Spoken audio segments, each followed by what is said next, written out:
জয় নিতাই, জয় গৌর, জয় জগন্নাথ। তো সকলকে বসন্ত পঞ্চমীর অনেক অনেক শুভেচ্ছা। আজ হচ্ছে শ্রী পঞ্চমী বা বসন্ত পঞ্চমী। আশা করছি আপনারা প্রত্যেকে বাড়িতে খুব আনন্দের সাথে বসন্ত পঞ্চমী পালন করেছেন। আর তো ভাবলাম যে একটা ছোট্ট ভিডিও বানাই। আমি কোনো ভ্লগ বানাতে পারিনি, তার জন্য আপনাদের সকলের কাছে ক্ষমা চাইছি। আজ আমি কোনো ভ্লগ বানাতে পারিনি, তবে জগন্নাথের শৃঙ্গার দর্শন আমি আপনাদেরকে এই ভিডিওতেই করিয়ে দেবো। আমি ভিডিও করে রেখেছি, শৃঙ্গার দর্শন আপনাদের সাথে অবশ্যই শেয়ার করব। তো কিছু বিশেষ কথা আপনাদের সাথে শেয়ার করি, সেটা হচ্ছে, তো আজ হচ্ছে বসন্ত পঞ্চমী, মানে আজকের দিন থেকে ভগবানের গরমের সেবা কিন্তু প্রারম্ভ হয়ে গেল।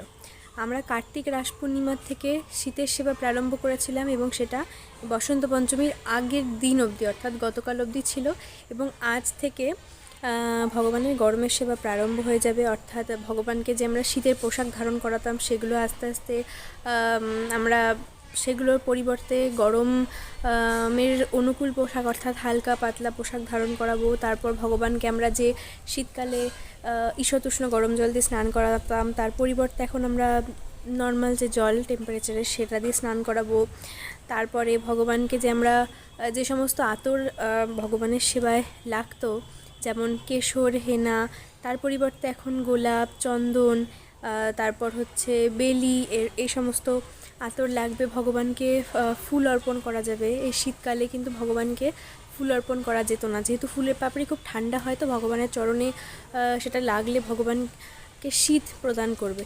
তার জন্য এই শীতকালে কিন্তু ভগবানের চরণে ফুল নিবেদন হতো না, কিন্তু এখন থেকে আবার পুষ্প নিবেদন হবে। যে সমস্ত কিছু গরমের সেবা যেগুলো, সেগুলো এক এক করে প্রারম্ভ হয়ে যাবে। ভগবানকে উষ্ণ গরম জলের পরিবর্তে এখন নর্মাল জল ভোগ লাগানো হবে। ভগবানকে এখন গরম গরমের জায়গায় নর্মাল টেম্পারেচারের ভোগ লাগানো হবে, এই সমস্ত কিছু। তবে তারও মানে এই সেবার নিয়ম তো রয়েছে, এগুলো তো অবশ্যই পালনীয়, তবে তারও ওপরে যেই বিষয়টা, সেটা হচ্ছে আপনারা যেখানে যে রয়েছেন, আপনারা সবার আগে নিজের ওখানকার টেম্পারেচার দেখবেন। আপনাদের ওখানে হতে পারে যে আজ বসন্ত পঞ্চমী হয়ে গেল, সরস্বতী পুজো পার হয়ে গেল, এখন গরম চলে আসার সময়, কিন্তু হয়তো পরিবেশ আপনাদের ওখানে এমন যে এখনও গরম পড়েনি। তো আপনারা নিজেদের জীবনে দেখবেন যে আপনারা কি এখন গরম জল ছেড়ে শীতের ঠান্ডা জল দিয়ে স্নান করতে পারছেন, নাকি আপনাদের ঠান্ডা লাগছে? আপনারা কি সোয়েটার ছেড়ে থাকতে পারছেন, নাকি আপনাদের শীত করছে? যদি মনে হয়ে থাকে যে না শীত করছে, এখনও চাদর কম্বল লেপ প্রয়োজন আছে, তো তাহলে কিন্তু ভগবানকেও আপনারা অবশ্যই চাদর কম্বল দেবেন। ভগবানকেও অবশ্যই আপনারা গরম জল দিয়ে স্নান করাবেন, মানে উষ্ণ গরম জল দিয়ে স্নান করাবেন। যেমন আমাদের এই পশ্চিমবঙ্গে তো ঋতুর কত বৈচিত্র্য। যেমন কলকাতার ওদিকে এখন অনেকটাই গরম পড়ে গেছে, প্রায় 20-25-এর কাছাকাছি চলে গেছে। সেখানে কিন্তু গরমের সেবা প্রারম্ভ করে দেওয়াই যায়, যদি আপনারা কলকাতার ওদিকে হয়ে থাকেন।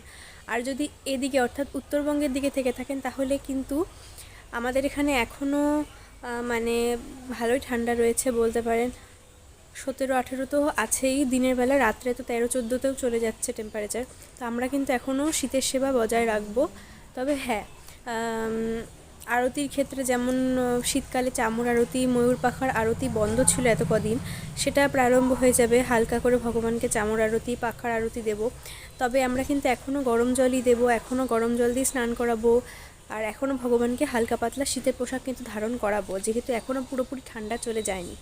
আমাদের এখানে মানে উত্তরবঙ্গের দিকে মোটামুটি হোলির সময় না আসলে গরমটা ঠিকঠাক পড়ে না। তো যতদিন না আমরা ফ্যান চালাচ্ছি, ততদিন পর্যন্ত ভগবানের শীতের সেবা কিন্তু বন্ধ হবে না, বা গরমের সেবা শুরু হবে না।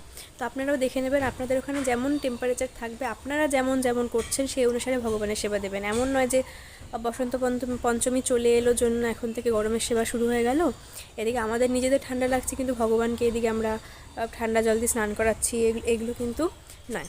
তো এটা একটা ছোট্ট ভিডিও বানালাম, আশা করছি আপনাদের ভালো লাগলো। ভিডিওটা ভালো লাগলে অবশ্যই চ্যানেলটাকে সাবস্ক্রাইব করে দেবেন। আর আপনাদের প্রত্যেকের ভালোবাসা এত যে ইদানিং আমাদের চ্যানেলে অনেক নতুন নতুন সদস্য যুক্ত হয়েছে, আপনাদের সকলকে প্রচুর ধন্যবাদ। অবশ্যই আমাদের চ্যানেলের সাথে যুক্ত থাকবেন নিত্য নতুন ভগবানের সেবা দর্শন করার জন্য। জয় নিতাই, জয় গৌর, জয় জগন্নাথ। আর সকলকে বসন্ত পঞ্চমীর প্রচুর প্রচুর শুভেচ্ছা।